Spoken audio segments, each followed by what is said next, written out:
Hello, welcome back to Tech Online. It's me again, Sabit Christopher. Today I'm going to show you how you deal with duplicates, how you can rank them in case you have an analysis you're doing and you have duplicated values or transactions. Now, in the table you're looking at, you see that these are transactions made by some individuals where they appear once, more, even more than twice, and that means if it appears more than twice, then it has a duplicate transaction, which means someone did more than once. Now, in case you want to count how many times someone's transaction appears is the occurrences. So you see, like Rogers, he has done 6 transactions in total. Arnold has done 8 transactions in total. So then on another instance, you may want to rank the transactions, let's say for Rogers, and I want maybe to know number 1, number 2, number 3, number 4 up to number 6. In case I wanted to make the first round of each of them, it becomes easy for me to select number 1 and it gives me the first round of all the customers who have transacted with me. Maybe number 2, I can tell the second round how many people transacted and when was it and how much did they do on the transactions. So please stay around, subscribe, we go through this. So the first thing I'm going to do is I will delete the occurrences, and then we start. Now, how do we get the occurrence? I will increase on the formula bar. You say equals to count if. So we use count if, and what is our range? So our range is starting from that to here.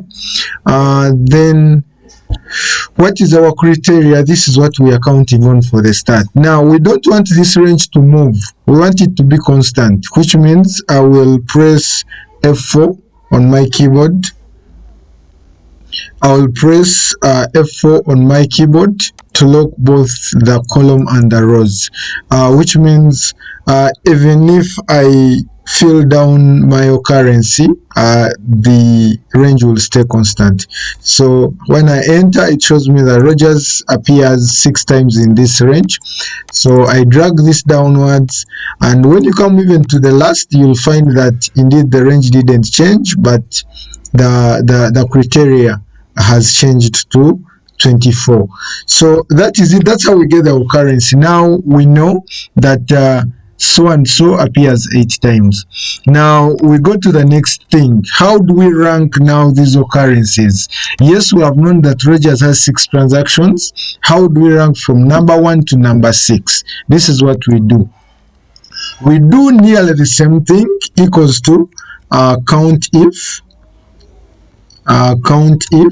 Then I will have the range selected, comma, I will have the criteria selected, and close bracket. Now the only change now we do here, still we shall lock our ranges, our range. Oh, sorry. So we shall lock our range. Now the only trick we are going to do now is we are going to only lock one range. We are going to lock the column, but we shall not lock the row. What does it mean? That the moment we move from the first option of Rogers and this B4 has to change to B5, the column remains the same, but the row has to change. It means that when we go to B5, the range now will be counting from B5 to B25, meaning that we are no longer counting the first option. So when I do that, let me drag downwards. So this is exactly what I'm talking about. When you come to the second, you'll find that now it is counting from the second. They are no longer considering the first one.